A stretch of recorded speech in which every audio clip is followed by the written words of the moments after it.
Hello, everybody. Thank you for joining me today. Today, I'm joined by Toby Olié, who is puppetry director on Animal Farm, which is touring at the minute and is coming to Nottingham's Theatre Royal next week, which is the 5th to the 9th of April.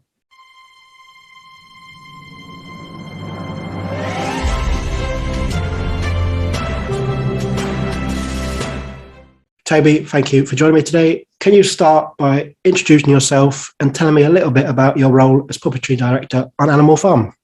Yeah, of course. Yeah, I'm Toby Oli, and I designed and directed all of the animal puppets on Animal Farm. And we started the process, late 2019, I think was the first meeting I probably had about it. When Rob knew he wanted to do a stage production of Animal Farm after his very successful production of 1984. And he knew he wanted to use puppets, but he didn't know how to go about it. And so Fiery Angel, the producers, put us in touch, and we had our kind of first meeting about it, really. And yeah, even from day one, I sort of knew it was going to be a sort of show of epic puppet proportions with, with so many characters and all life-sized animals and things like that. Yeah. Animal Farm was actually, I actually watched it again last night because I saw my first show last year out of lockdown was the National Youth Theatre version. Mm-hmm. Yeah. Which was superb. So obviously I'm looking forward to see it next week. But it's such a complex show, as you say, with so many characters. Where do you begin, I suppose, with that process? I mean, the first part was sort of working out how many people we needed for each animal, I guess, was a big part of it, and certainly my job in terms of designing the puppets. So I sat down probably early last year, probably sort of February 2021, with the first draft of the script that Rob had done. And I knew we could only have 14 performers in terms of number of performers on the road, and 2 of those had to be swings who would cover. So I sort of went through the script and looked at how many characters are in each scene and how many hands they needed. And that sort of is really informative. Those kind of practicalities really help at the kind of design stage. And it sort of led to lots of decisions about, so the pigs and the dogs and the goat, the sort of medium-sized animals, they all have puppeteers' legs as their back legs. So you have one performer who is the back legs with their own legs, and then they lean forward and operate the front legs themselves with their hands. And then a second puppeteer is on the body and on the head. So immediately that sort of made me go, okay, we don't need 3 puppeteers for every single animal. Otherwise, very quickly, when they're all having meetings in the barn, we would run out of people. And so it was a bit of working that out first, then starting the design process. And we did a couple of development workshops along the way to explore the staging, how we would do the fights and the revolution and the bringing in of the harvest, and also the convention of how the animals speak, and kind of beginning to unpick and play with that a bit as well. Yeah, and obviously, just as you say, they all talk as well. So I guess that adds kind of the complex, because obviously if you've got 3 people, I don't know, obviously I haven't seen it yet, but I guess you've got 3 people on one animal, and you obviously need the voice as well. How do you like you say, keep the numbers to the stage? Yeah. Well, so I don't want to give too much away. So the voices aren't being done by, so the puppeteers do animal noise. The actual spoken voice is happening elsewhere. That's all I'll probably say. But what's exciting about what we wanted to do is we knew we didn't want to do sort of, like lip syncing, talking animals, because there's already been an animated film version of Animal Farm. There's a sort of live action kind of Babe style film. Andy Serkis, I think, is doing a sort of motion capture version. And we kind of thought, well, actually, how can we sort of have our cake and eat it and show naturalistic animal behavior in the puppets, like people have seen in War Horse and Running Wild and things like that, Life of Pi at the minute, getting amazing accolades for that. How can we sort of have that, but at the same time as an audience feel like we're hearing what they're saying through their grunts or their body language and the ways that animals communicate with each other? And so what we've ended up with is sort of something that feels like the audience are hearing a translation of what's happening on stage. And then it was just about finding the right frequency of movement with the animal to suggest that voice is coming from them without being too literal in terms of moving the mouth every time they say a word. Because I think that is, it's quite exhausting to watch loads of puppets doing that. And actually it's really hard to sustain. And I think as soon as lip syncing is slightly out of sync as an audience, we get kind of pulled out of it. And what we really wanted to do with Animal Farm was, draw the audience in and keep hold of them for an hour. It's an hour and a half straight through. There's no interval. It's a real kind of, it moves on at a real pace. And it's, I think one of the beautiful things about puppetry is how much it invites an audience in and with their imaginations to help kind of finish the story. And where's the kind of research start? I guess because obviously farm animals that recognizable and everyone kind of knows. So where's that kind of, do you have to like go and observe videos or go to like a farm or live in a field? No, you do. You definitely, you watch, if whatever animals I could find, when going for walks in the countryside with my dog and things and seeing them, or, lots of video research online. I generally like to try and look at where the sort of emotional indicators of the animal are. So whether their tail or their ears moved, in different ways. Obviously, a cat moves its tail when it's angry, but a dog moves its tail when it's happy, and finding those sort of differences and looking at how those articulated areas kind of manifest themselves in the puppet, looking at breath and sound. And I guess you just sort of then get a bit familiar with the sort of emotional acting kind of palette of each animal. And then I'm sort of thinking in two minds of how we make the puppet to be able to do that, and also how the puppeteers are going to be able to sustain that and perform that over the course of the night, 8 shows a week for gosh, I don't remember how many months we're touring for, 14, 15 weeks, a long tour. And what's the kind of, would you say the biggest challenge has been kind of putting the show together?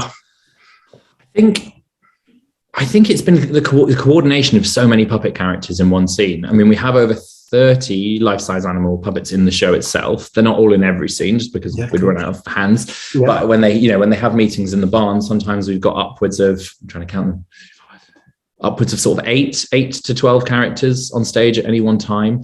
And so the sort of real precision and sort of delicacy is making sure that we know where the audience's focus is at any one time, because actually if all of those animals are moving and the voices are going, you're not going to kind of know who's talking. And so a lot of it has been about being able to really be clear where we want the focus to be, and at the same time making sure that when an animal's not talking, they're not just parked and dead, and actually staying alive and reacting and balancing those frequencies of movement. It was a bit like a sort of puppet chess match at some rehearsals. And obviously Animal Farm has been around for however many years since the book came out. Why do you think it remains popular to a modern audience?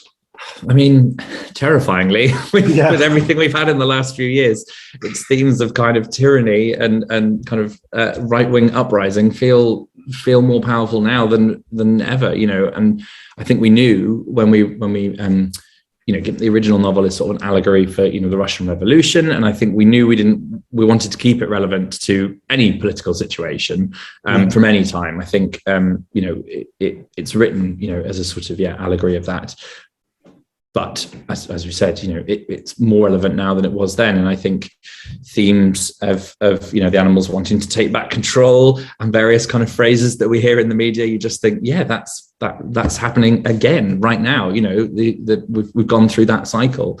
And so to see the animals liberate themselves and have freedom and have equality, and then to see uprising and people turning on each other and making scapegoats of each other is, it's just it's happening all over again right now. And I think we all have to look out for each other a lot more and take responsibility for each other. And, to be able to tell a story and give a message like that through 30 animal puppets to audiences of all ages just feels really, really important right now. Amazing. Like I say, I'm super excited to just see it, because obviously the trailer looks incredible. Yeah, it was good fun doing a good trailer. But something I've not told you probably is because like we said, we did the Lion, the Witch and the Wardrobe stuff last year, but using TikTok, the reaction just to the puppet Aslan was fascinating. Was it? Yeah, just the kind of people, because obviously the balance then of the actor and kind of three puppeteers, and kind of, as you said, the back legs was a lot of discussion on kind of some people didn't get it and then some people did, and the kind of balance of, which is really fascinating, to kind of that, getting that balance of kind of reaction. I suppose is that kind of for you kind of where your job is, I suppose, kind of. Definitely. And I think I think the best kind of puppets involve the audience's imagination, either to kind of finish the image or just to imbue it with life. And I think it's really interesting how that kind of thing translates to screen and a video clip or even a production photo sometimes. I think, the difference between us going to a theatre live and knowing that we're suspending our disbelief, or watching a video and going, why doesn't that have legs? Or why is that puppeteer using its leg? It just really fascinates me how different forms of art, transcend different kinds of media. And as you say, I think we've been really cinematic moments in Animal Farm, so particularly the fights and chases and things. We use quite epic music, and we do sort of jump cuts and pans. We shrink scale at some point, so we use kind of miniature farmhouses and puppets to sort of tell longer journeys than we can on stage, because obviously our life-size animals can only run so far before they're off stage. So we've sort of used quite cinematic effects at times to our advantage, so that we sort of mixing the kind of analog nature of the puppetry with sort of cinematic conventions, which keeps it really exciting. Amazing. I tend to wrap my interviews up with some quick fire questions. Oh yeah, go on. Excellent. These are more about you. There's no pressure on it. But the first one would be, what was the first piece of theatre that you can remember seeing? Oh my gosh, what a great one. I think it would have been a production of Beauty and the Beast, the sort of original fairy tale version, at where was it? It was at it's called Northern Stage now, the theatre, when I was growing up near Newcastle. I remember being a bit scared by it, but in a good way, in a good way. Of course. This is a difficult one though. What would be your favourite piece of theatre that you've seen in your life so far? Oh my gosh, so many. I think the one that really turned a corner for me and was very kind of informative was seeing The Lion King when it opened in London, for sure. Because I think puppetry on stage in a sort of mainstream show hadn't happened like that. You hadn't seen puppeteers be visible and expose mechanics and so many different forms of puppet. And I think I saw that at the age of, 13, 14, and just thought, oh my gosh, that's what I want to do. And everybody's loving it. People are believing that those people on stilts are giraffes. And I think that was really when I saw that big imaginative currency in use. And so I think that set me down this path even more, for sure. Yeah. A bit more abstract question. If you could be an animal, what would you be? I think I would be, I think if I existed in the kind of His Dark Materials universe, I think my demon would be a squirrel monkey, those little yellow ones with the kind of black and white flash across their face. So I think I'd probably be a squirrel monkey. Good answer. Which I'm sort of dressed in the colour of today. There you go. What was, if you can remember it, the last song you listened to? I think it was... I'm terrible for just putting my Spotify on shuffle. I think it might have been the movie score to the new Batman film. I think I quite like putting on cinema scores while I'm kind of drawing or thinking on paper, so I don't get distracted by like dancing or singing along. Yes, I'm the same with reading. If I'm reading, I'll put like a score on rather than a song. Yeah. Much better. What was the last series that you binged? Chloe, that's on BBC iPlayer, which is really good and really tense, has some brilliant acting in it, and I think it was only 6 episodes, but it was, as soon as one finished, I watched the next one. It's very good. It's sort of slightly sort of comments on social media and has this sort of murder mystery kind of vibe going as well, and it's really good. Good. I've not heard of it, so I may look it up. Worth checking out. What would be, doesn't have to be career, can just be general life, one thing on your bucket list? Oh, I would... I would want to see more of Japan. Been very lucky to do a few shows in Japan. The last few have been over Zoom because of all travel restrictions, but I absolutely fell in love with the place, getting to work in Tokyo and things, but there's so much else out there and different aspects of their culture in different cities and things. So I would really like to go back there and see a lot more of that country and the people. Yes. This can either be to visit or have worked in. Your favourite theatre? There's lots of them. I really liked, I'm just going to rattle some off. Manchester Royal Exchange was amazing. Chichester Festival Theatre is really good. Regent's Park Open Air Theatre, I'm about to start working there again on 101 Dalmatians, and that is a brilliant place to work. They're so, everybody's so passionate about what they do, and I think the fact that potentially your show can get rained on galvanizes everybody together. That's a really fun place to work. I'm looking forward to starting rehearsals with them again in May. And of course, Nottingham's Theatre Row.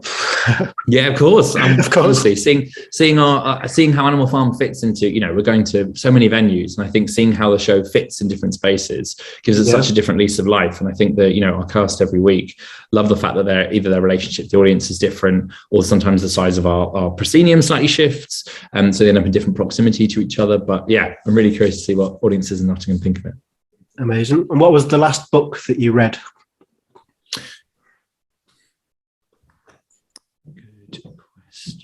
What was the last book I read?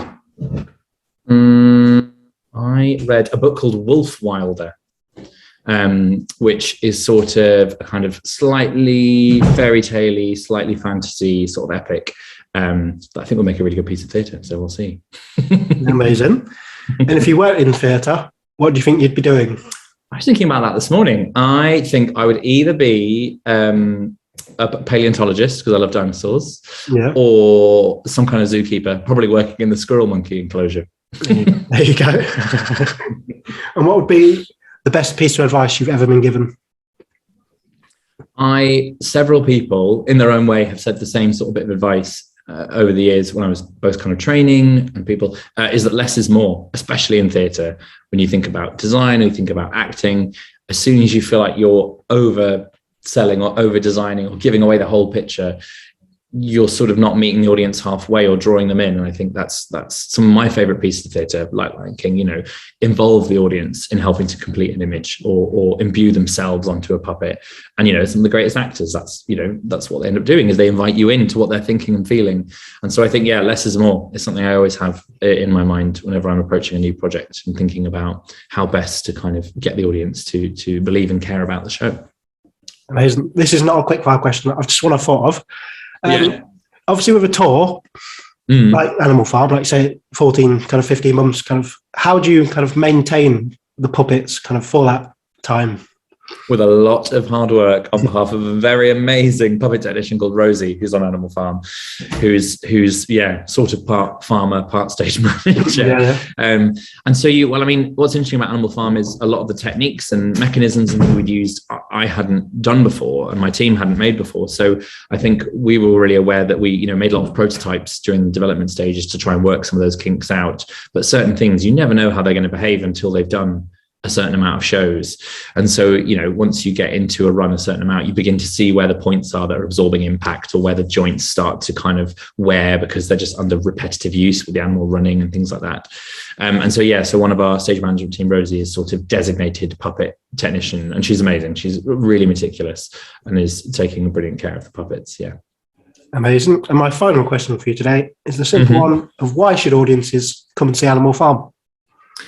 They should come and see Animal Farm because I genuinely don't think there's been a show like it in terms of that many puppet characters speaking on stage, telling such an important, dark at times kind of story. It just feels like a kind of genre unto its own, really. And I think, it has a really powerful message to say about the times that we're living in at the minute. And it just does it through pigs and chickens. So who wouldn't want to watch that?